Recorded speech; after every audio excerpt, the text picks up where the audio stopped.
And I should note in passing, the faces covered and all the rest of it you see from the black bloc, you never get the boomer conservatives saying like, well, actually, they're all feds.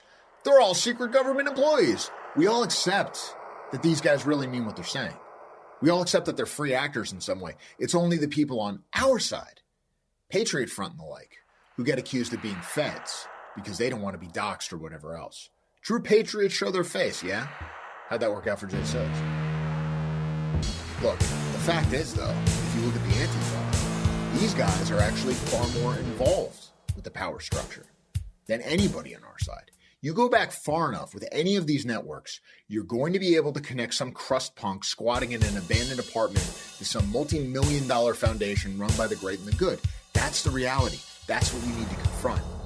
And like all meaningful political action, if you look at what's happening right now, the battles in the street in places like Portland, this is fundamentally a battle over control of the state by different political factions. And yeah, we really do have a stake in this. That's what power looks like. You can't pinpoint one guy and be like, yeah, this guy. Even to say like, oh, George Soros. That simplifies it too much. But the reality is the double standards.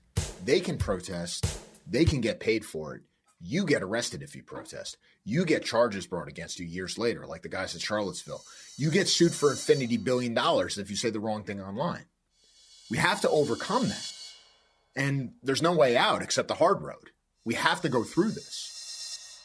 You have to break all of these networks apart if you want to establish what is essentially a real government again, where the guy who is supposed to be in charge actually has some semblance of real power. And therefore, we the people can actually hold them accountable.